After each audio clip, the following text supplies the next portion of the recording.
शुभ सकाळ. आज आपण इथे मराठी राजभाषा दिनानिमित्त एक गोष्ट सादर करणार आहोत. त्या गोष्टीचे नाव चल रे भोपळ्या टुनुक टुनुक. एका छोट्या गावात सकू नावाची म्हातारी राहत होती. ती म्हातारी असली तरी ती चतुर होती. तिचे घर जंगलाने भरले होते. ती घरात एकटी राहायची. तिला एक मुलगी होती. तिची मुलगी लग्न होऊन आनंदी राहत होती. सकूला एके दिवशी तिच्या मुलगीची आठवण आली. म्हणून तिने असा विचार केला की आपण आपल्या मुलीला जाऊन भेटावे. म्हणून तिने तिच्या मुलीचे आवडते पदार्थ बनवून त्यांना भरले व ती आपल्या प्रवासासाठी निघाली. थोड्या पुढे जाताच तिला आराम करावेसे वाटले. म्हणून ती झाडाखाली जाऊन बसली आणि डब्बा खाऊ लागली. खाता खाता तिच्या समोरच्या झाडातून तिला विचित्र आवाज आले. म्हणून तिने पाहिले तर तिला एक मोठा लांडगा दिसला. सकू घाबरली पण तिने तिची भीती दाखवली नाही. काय रे बाबा, तुला काय हवंय? मी उपाशी आहे, आता मी तुला खाणार. लवकर खाऊन टाक रे बाबा मला, कारण मी म्हातारी अशक्त बाई. तुझ्यासमोर माझं काय निभावं लागणार? पण असं आहे, जर तू मला आताच खाल्लंस तर तुला फक्त हाडेच मिळतील. पण जर तू मला जाऊ दिलंस तर मी माझ्या लेकीकडे जाईन, चांगलं चुंगलं खाईन, जाडजूड होईल, मग तू मला खा. लांडग्याने थोडा विचार केला आणि तो म्हणाला, अगं पण तू परत येशील ना? हो रे बाबा, माझ्यावर विश्वास ठेव. हे म्हणून लांडग्याने तिला जाऊन दिले.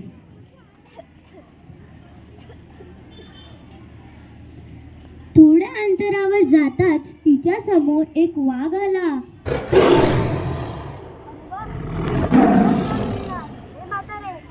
देवाचं नाव घे, म्हणजे मी तुला खायला मोकळा. मी म्हातारी अशक्त बाई, तुझ्या समोर माझं काय निभाव लागणार? चल, आत्ताच मला फस्त करून टाक. पण मी जे सांगते ते जर आता तू ऐकलंस तर बरं होईल. ते काय बोलायचं ते लवकर बोलून टाक, माझ्याकडे वेळ नाहीये. तू जर मला आत्ताच खाल्लंस तर तुला फक्त हाडेच चकडावं लागतील. पण जर तू मला जाऊ दिलंस तर मी माझ्या लेकीकडे जाईन, तूप रोटी खाईन, जाडजूड होईल, मग तू मला खा. वाघाने थोडा विचार केला आणि तो म्हणाला, काय ठीक आहे बाबा, तुला म्हातारी हळद खायची आहेत ना, तर खाऊन टाक एकदाच मला. ठीक आहे, पण तू परत येशील ना? मला वचन दे. हो रे बाबा, मी नक्कीच परत येईल. वाघाने म्हातारीला जाऊन दिले. म्हातारी चालतच होती. तिच्या समोर जंगलचा राजा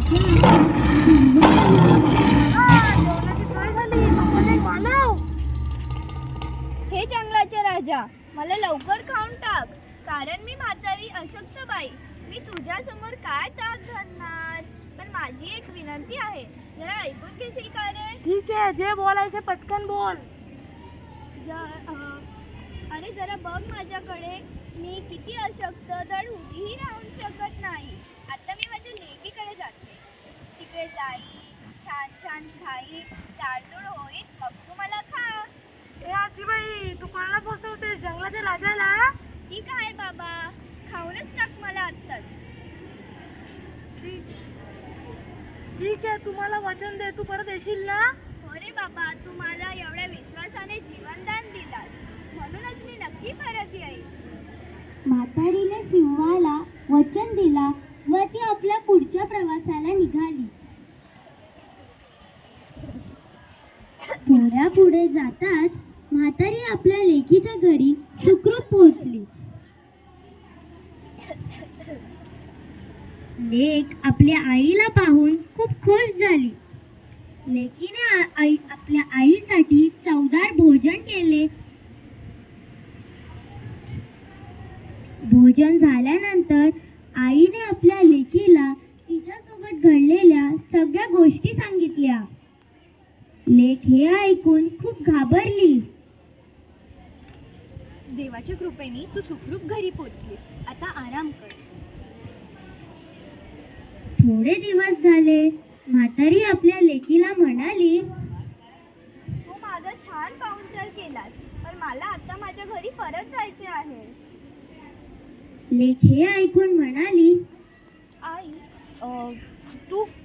तू घाबरू नकोस. माझ्या डोक्यात एक चांगली युक्ती आहे. लेक आपल्या बागेत गेली व तिने मोठा भोपळा काढला. ती त्या भोपळ्याला घेऊन गेली व तिने भोपळ्याच्या आतमधलं सगळं साफ केलं. आई तू या भोपळ्यात बसून प्रवास कर आणि वाटेत तुला जर काही जनावरं भेटली तर बोल, म्हातारी पुतारी मला नाही ठाऊक, चल रे भोपळ्या टुनुक टुनुक. म्हातारी हे ऐकून भोपळ्यात बसली.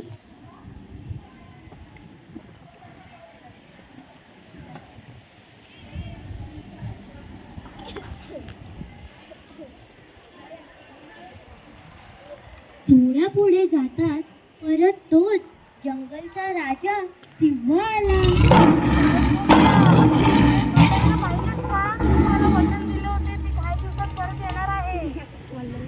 हे ऐकून म्हातारी म्हणाली, म्हातारी कोतारी मला नाही ठाऊक, चल रे भोपळ्या टणक. म्हातारी हे म्हणून पुढे गेली.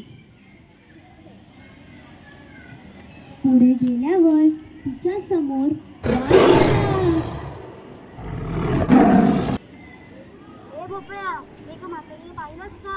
म्हातारी कोतारी मला नाही ठाऊक, चल रे भोपळ्या म्हातारी हे बोलून परत पुढे गेली. थोड्या पुढे जाताच तिच्या समोर परत तोच लबाड लांडगा आला. आजीला पाहिलंच काय रे? म्हातारी कोतारी मला नाही ठाऊक. म्हातारी कोतारी मला नाही ठाऊक, चल रे भोपळ्या म्हातारी हे म्हणून पुढे गेली. थोडे अंतर पुढे जाताच म्हातारी घरी सुखरूप पोहोचली.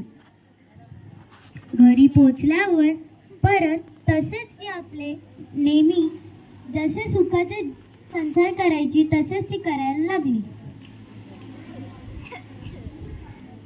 मुलांनो, तुम्हाला ही गोष्ट आवडली का? आपण या गोष्टीतून काय शिकलो? तर आपण हे शिकलो की कोणताही प्रसंग असू दे